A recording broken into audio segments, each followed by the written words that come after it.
और हाँ, माँ और बाप का एहतराम करते रहिए। APJ अब्दुल कलाम का नाम कितने लोगों ने सुना है? डॉक्टर APJ अब्दुल कलाम साहब का नाम सुना है? आप लोगों ने सुना है? डॉक्टर APJ अब्दुल कलाम साहब की वालिदा कितनी तालीम याफ्ता थी, ये किसी को मालूम है? नहीं मालूम होगा। उनके वालिद क्या करते थे, ये भी नहीं मालूम होगा।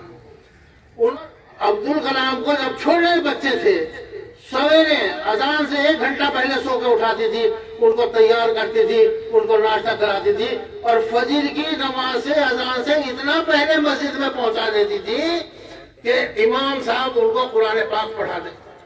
और नमाज के बाद में वो मैथमेटिक्स के टीचर के बचपन से जब आदत पड़ी मेहनत करने की, सुबह सवेरे उठने की और सुबह को सूरज निकलते हुए देखने की, तो उससे तवानाई आई और डॉक्टर APJ कलाम हिंदुस्तान के मुसलमानों में टॉप पे पहुंचे, हिंदुस्तान के शहरों में टॉप पे पहुंचे और दुनिया के सुदूर में टॉप के ऊपर पहुंचे।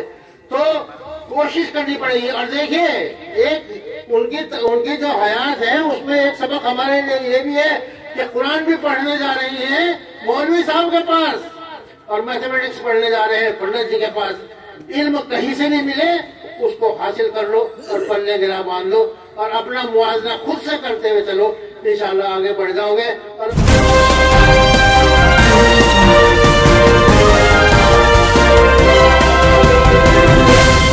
अगर आपने अभी तक हमारा चैनल सब्सक्राइब नहीं किया तो अभी सब्सक्राइब करें। सोसाइटी के चेयरमैन, स्कूल कमेटी के चेयरमैन शेख नजीर अहमद गाइड साहब, वो इस यहाँ पर जलवा फरोज है। मैं प्रिंसिपल साहब से इल्तिमास करता हूँ कि उनकी गुलबुशी करें। आप लोग थोड़ा तालियां बजाइए, जहाँ जरूरत हो वहाँ पर तालियां बजाइए और अपनी मौजूदगी का सबूत है।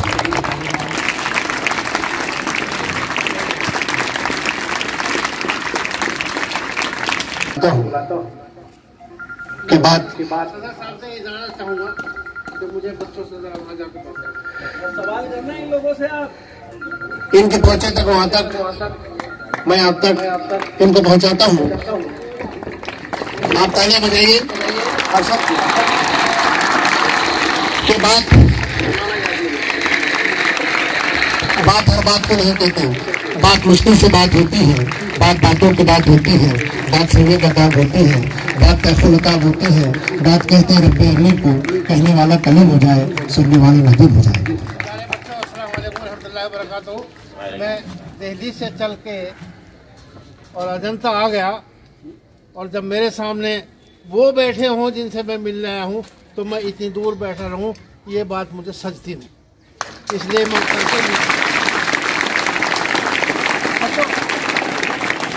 हमारे यहाँ एक कायदा ये था कि जब क्लास में टीचर आता था तो सब बच्चे खड़े हो जाते। तो जरा एक दफा खड़े हो जाइए, सब खड़े हो जाइए।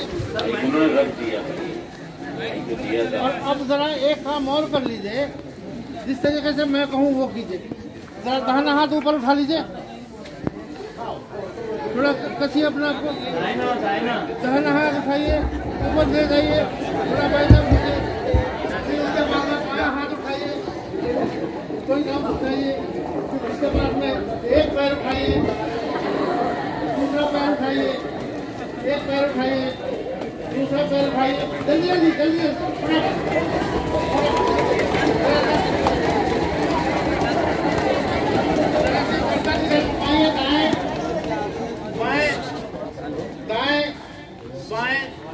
आगे पीछे। बहुत देर से बैठे थे आप लोग, बहुत सारी सुस्ती आ रही थी, जिसमें आ रही थी थोड़ी सुस्ती कम हुई। पहला सबक खत्म हुआ, पढ़ते हुए क्लास में पढ़ते हुए घर पढ़ते हुए अगर सुस्ती आ जाए तो किताब को रख के जरा सी फिजिकल एक्सरसाइज कर लो। उसका क्या फायदा होगा, तमाम जिस्म में खून का दौरान तेज होगा और जब खून का दौरान जिस्म में तेज होगा तो दिमाग में भी ताज़ा खून जाएगा और जब दिमाग में ताज़ा खून जाएगा तो आपका दिमाग जो आप पढ़ रहे हैं उसको कबूल करने के ज्यादा अहल हो जाएगा। पहला सबक मेरा यहाँ खत्म हो गया, अब आप बैठ गए। इससे इतनी देर से ज्यादा जो है मेरी आवाज पहुंचेगी नहीं हुक्म की तामील। लेकिन दूसरा सबक इसमें यह है कि इतनी देर से ज्यादा पढ़ाई के बीच में मुखिल नहीं होनी चाहिए। कोई दूसरी तरफ आपकी तवज्जो नहीं चली जानी चाहिए। थोड़ी देर के लिए अपनी जगह से उठ जाइए, घूमिए फिरिए और आके बैठ जाइए।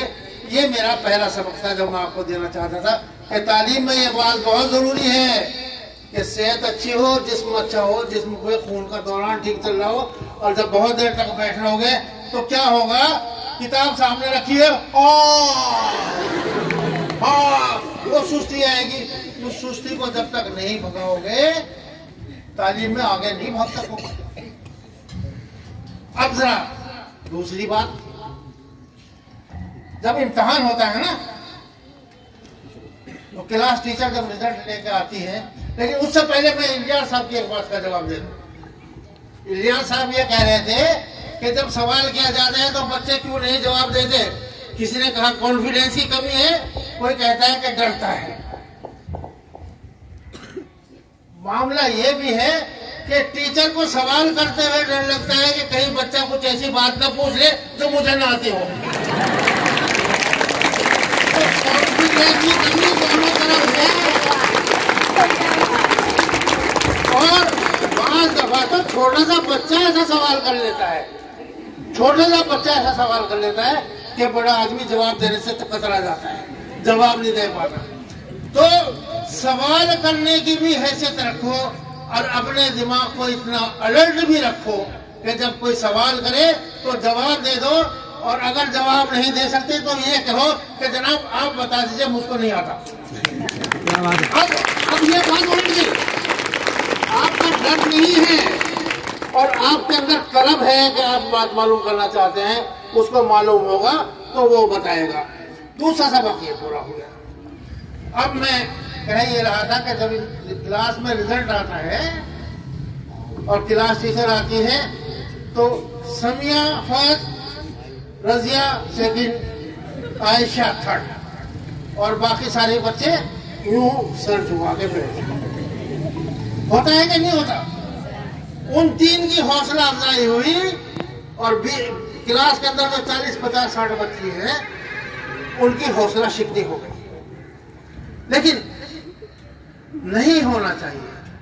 क्यों नहीं होना चाहिए ये बताइए कि आप जिस बस्ती के अंदर रहते हैं बच्चों और बच्चियों, उस बस्ती के सारे बच्चे स्कूल में आते हैं या कुछ बच्चे आते हैं?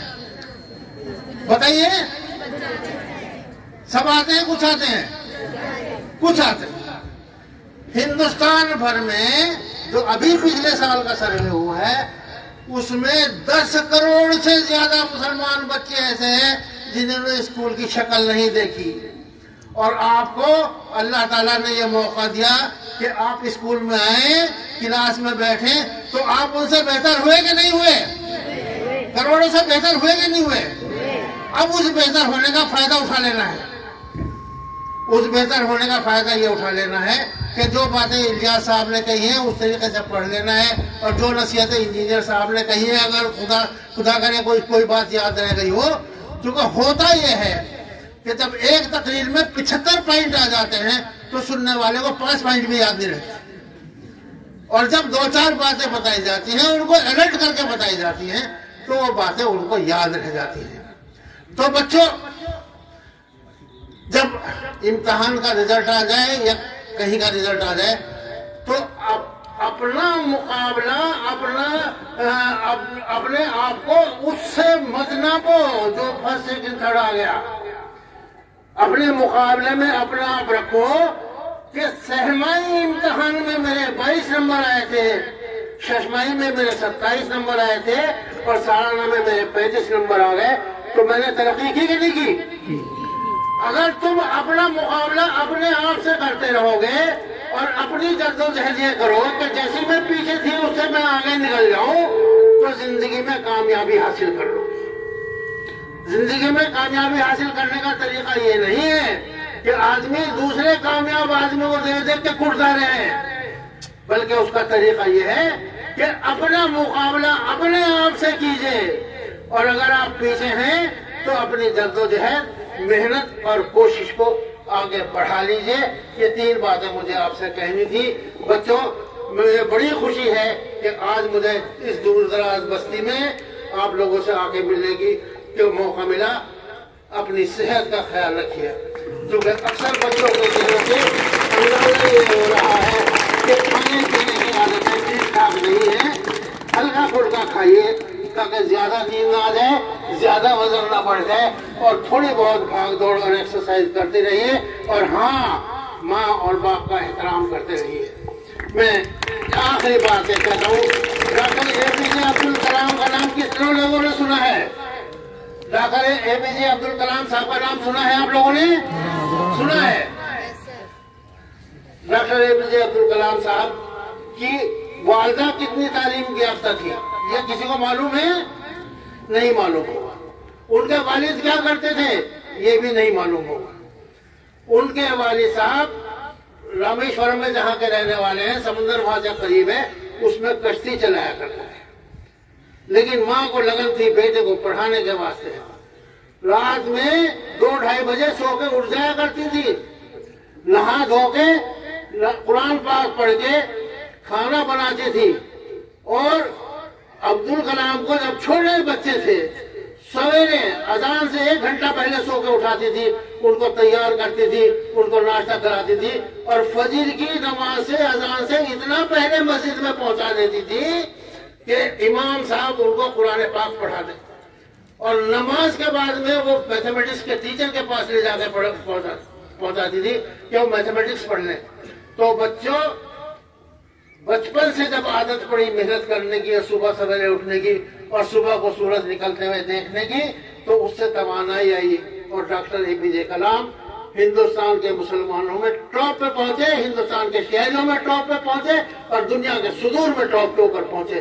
तो कोशिश करनी पड़ेगी। और देखिए, एक उनकी जो हयात है उसमें एक सबक हमारे लिए ये भी है कि कुरान भी पढ़ने जा रही है मौलवी साहब के पास, और मैथमेटिक्स पढ़ने जा रहे हैं पंडित जी के पास।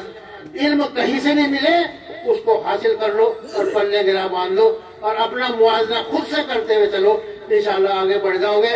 और अपनी इस खुशकिस्मती पे नाज करो कि जिस मुल्क में 10 करोड़ से ज्यादा बच्चे स्कूल से बाहर हैं, तुम इस स्कूल के अंदर हो। अपने ऊपर कॉन्फिडेंस करके आगे बढ़ो। वाखिर दावानी अल्हम्दुलिल्लाह रब्बिल आलमीन।